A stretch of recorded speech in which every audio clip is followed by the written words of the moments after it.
আহ্বায়ক মহান জাতীয় সংসদে বিরোধী দলীয় চিফ হুইপ জনাব নাহিদ ইসলাম, ৭১-এর রণাঙ্গনের লড়াকু যোদ্ধা শহীদ প্রেসিডেন্ট জিয়াউর রহমানের ঘনিষ্ঠজন,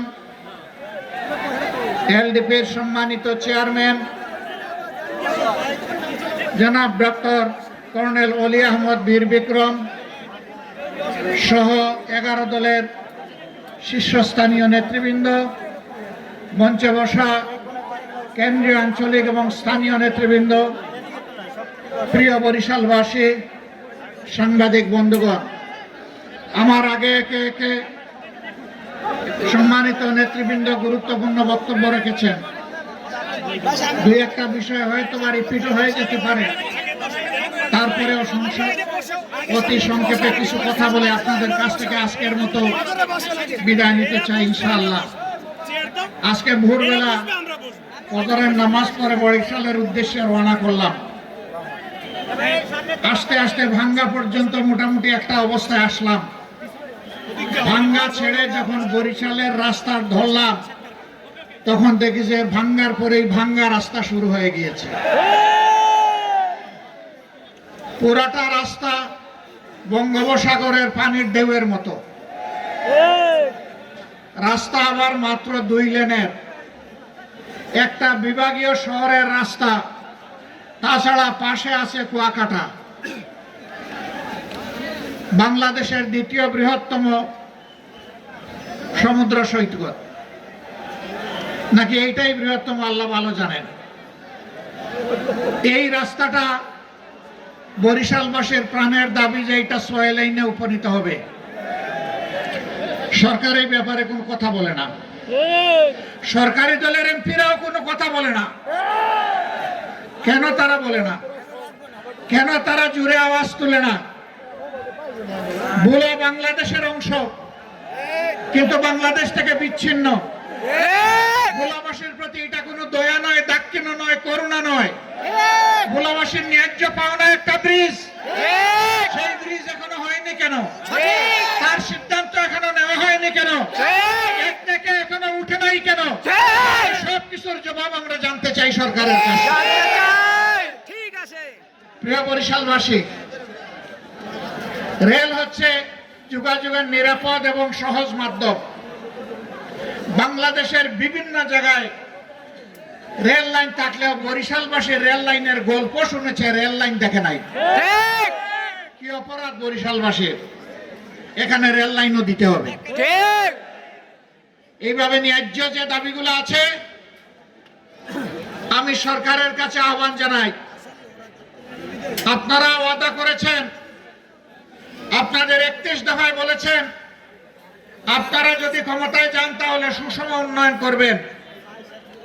বরিশালকে বঞ্চিত রেখে আল্লাহর কসম সুষম উন্নয়ন হবে না।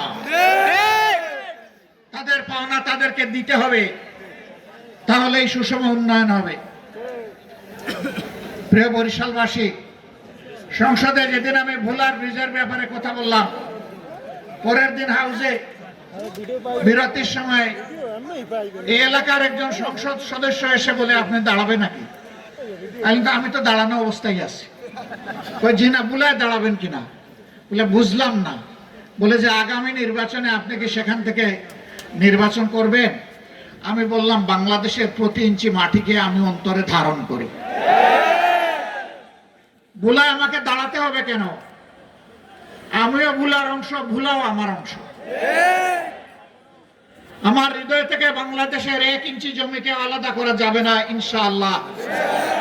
যেখানেই বঞ্চনা সেখানেই আওয়াজ তুলবো ইনশাআল্লাহ। প্রিয় ভাইরা, আমরা আপনাদের সাথে আছি, আমরা আপনাদেরই। আপনারা কি আমাদের সামনে বিপদে আপদে থাকবেন একসাথে? মোবারকবাদ। এবার আসুন, আজকে যে কারণে এখানে এসেছি, আমরা এসেছি গণভোটে আপনারা হা বলেছিলেন। এদেশের 70% মানুষ হা বলেছে। হা বলার মাধ্যমে তারা জানিয়ে দিয়েছে অতীতের পচা রাজনীতি এবং শাসন ব্যবস্থা আমরা আর চাই না। আমরা পরিবর্তন চাই, নতুন শাসন ব্যবস্থা চাই, নতুন বাংলাদেশ গড়তে চাই। আফসোস, বর্তমান সরকারি দল তারা বলেছিলেন অধিকাংশ জনগণ যদি গণভোটে হায়ের পক্ষে রায় দেয় তাহলে আমরা গণভোটের প্রত্যেকটি দাবি অক্ষরে অক্ষরে বাস্তবায়ন করব। আমরাও বলেছি, তারা বলেছেন গণভোটে হ্যাঁ বলুন, আমরাও বলেছি গণভোটে হ্যাঁ বলুন। কিন্তু হ্যাঁ যখন বিজয়ী হলো, যেভাবেই হোক মেকানিজম করে তারা যখন ক্ষমতায় চলে গেলেন তখন হাটা তারা ভুলে গেলেন। এখন বলতে বলতে এসে তারা বলতেছেন আমরা কখনো সংস্কারের কথা বলি নাই। না না বন্ধুরা, আপনারা সত্য বলছেন না, আপনারা মিথ্যা বলছেন। কারণ আপনাদের 31 দফা সংস্কারের দাবির প্রথম দফাই হচ্ছে সংস্কার। এখন বলেন যে সংস্কার কি জিনিস বুঝি না। আসেন আমরা সংবিধান সংশোধন কমিটি করি। আমাদের সংসদের ভিতরে আপনারা দেখবেন মাঝে মাঝে একজন অবৈতনিক শিক্ষক তিনি আমাদেরকে সবক দেন, এইটা সংবিধান, ওইটা সংবিধান, এইটা ধারা, ওইটা ধারা। আমি জিজ্ঞেস করতে চাই, সংবিধান এবং কার্যপ্রণালী বিধির কোথায় আছে? সংসদে আপনি একটা সংবিধান সংশোধন কমিটি করতে পারবেন, মেহেরবানি করে তা দেখিয়ে দেন। আমরা যখন তার প্রতিবাদ করেছি, এখন শুনলাম সংসদের ভিতরেই তারা আওয়াজ দিয়ে সংবিধান সংশোধন কমিটি গঠন করলেন। আমরা এটাকে ঘৃণা করে প্রত্যাখ্যান করেছি। এখন নাকি তারা এটার নাম পাল্টাইয়া নতুন ভাবে এটার আকিকা করতেছেন নতুন নামে। তারা এখন বলতেছেন বিশেষ কমিটি। জনগণের সাথে আর কত ছলচাতুরি করবেন, আর কত দুকাবাজি করবেন? সংসদের ভিতরের কথাগুলো আজকে আর সংসদের হাউসে নাই, এটা দুনিয়ার সর্বত্র চলে গিয়েছে। পদে পদে মিথ্যা বলবেন, ধোঁকা দিবেন, পরিণতির জন্য তৈরি থাকুন। 2006 সাল থেকে শুরু করে 24 সাল পর্যন্ত টানা 19টি বছর এদেশের মানুষ রক্ত দিয়েছে, জীবন দিয়েছে, আয়নাগরের সঙ্গী হয়েছে। লক্ষ লক্ষ মামলা মাথায় নিয়ে জেলে গিয়েছে, সন্তান হারিয়েছে, স্বামী হারিয়েছে, এমনকি স্ত্রী হারিয়েছে। কিন্তু মানুষ ফ্যাসিবাদের কাছে মাথা নত করে নাই। সেই ফ্যাসিবাদকে বাংলাদেশ থেকে তুড়ি মেরে তাড়িয়ে দিয়েছে। আপনারা হাজার চেষ্টা করলে ওই ফ্যাসিবাদী আওয়ামী লীগ হতে পারবেন না। আপনারা দামি ফ্যাসিবাদ হতে পারবেন। আসল ফ্যাসিবাদকে এই জনগণ পাত্তা দেয় নাই, দামি ফ্যাসিবাদ আবার কিসের?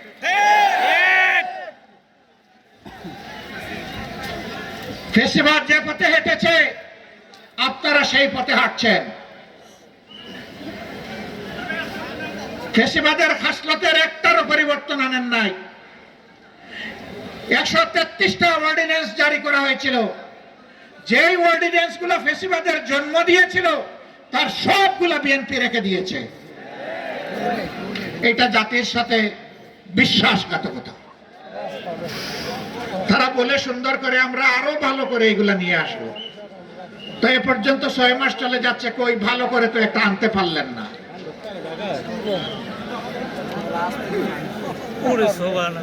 আমরা বুঝতে পারছি জনগণকে ধোঁকা দেওয়ার জন্য আরেকটা অপকৌশলের আশ্রয় তারা নিতে পারেন। তাদের মন মতো একতরফা ওই অবৈধ কমিটিতে আলাপ আলোচনা করে, সংবিধান সংশোধন কমিটি বলে কোনো কমিটি নাই, এটা অবৈধ যদি গঠন করা হয় থাকে। ওখানে আলাপ আলোচনা করে তাদের মন মতো কিছু জিনিস স্বৈর শাসনকে পাকাপোক্ত করার জন্য তারা হয়তো নিয়ে আসবে। 2/3 জুড়ে হয়তো পাশও করবে। তারপরে বলবে আগে তো সংবিধানে গণভোট ছিল না, এখন 15 সংশোধনী বাতিলের মাধ্যমে এটা ফিরে এসেছে, আমরা এখন এই বিষয়গুলোই এখন গণভোটে দেব। এরকম কোন ভাওতাবাজি যদি করা হয়, অগ্রিম বলে রাখছি এই জাতি আপনাদেরকে ছেড়ে কথা বলবে না। সাবধান, ঢোকার পথে পা বাড়াবেন না। আমাদের সাফ কথা, যে গণভোটে জনগণ 70 ভাগ রায় দিয়েছে, সেই একই দিনের ভোটে আপনারা সরকার বলে এখন দাবি করছেন। ওই গণভোট না থাকলে এই সরকারও মানা হবে না। ওই গণভোট যদি ব্যর্থ হয়, সরকারকেও ব্যর্থ করে দেওয়া হবে।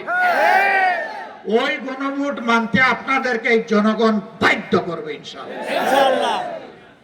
আপনারা 91 সালের পরে ক্ষমতায় এসে বুঝেন নাই কাকে কেয়ারটেকার সরকার বলে।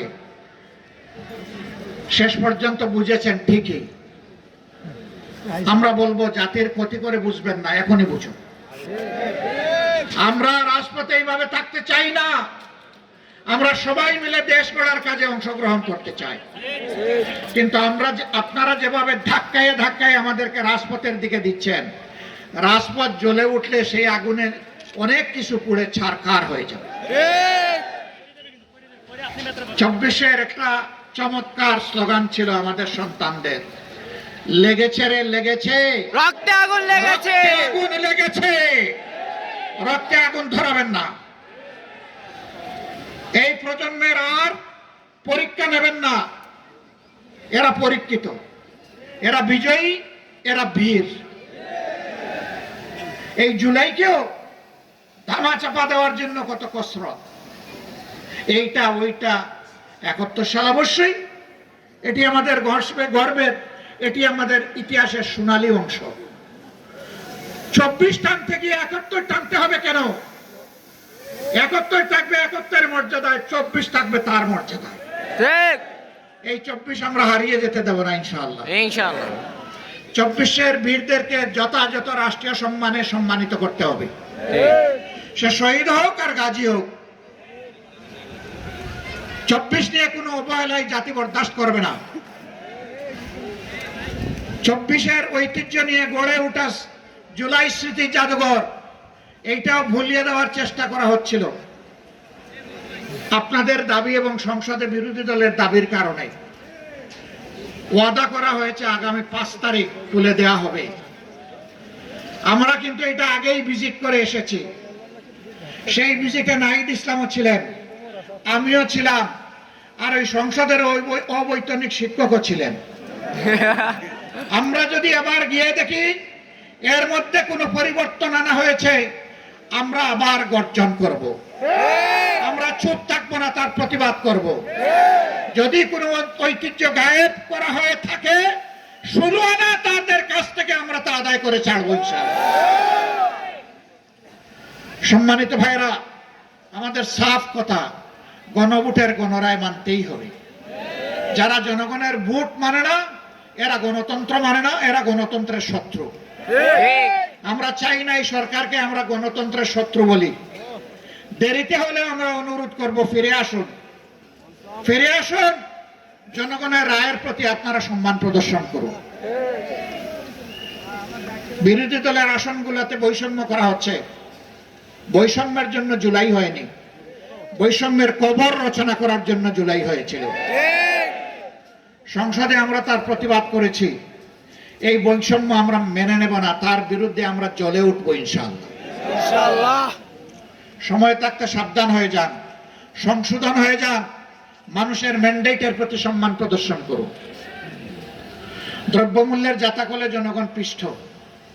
গ্যাসের দাম বাড়ানো হয়েছে, তেলের দাম বাড়ানো হয়েছে, বিদ্যুতের দাম বাড়ানো হয়েছে। এক একটা পরিবারের উপর 5-7 হাজার টাকার ট্যাক্স বাড়িয়ে দেওয়া হয়েছে।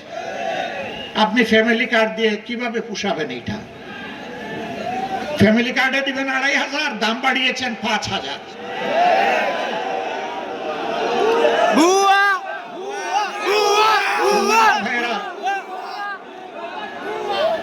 ইনশাআল্লাহ যদি এর ভিতরে তারা না মানেন, সিলেটে আমাদের সমাবেশ রয়েছে 25 তারিখ।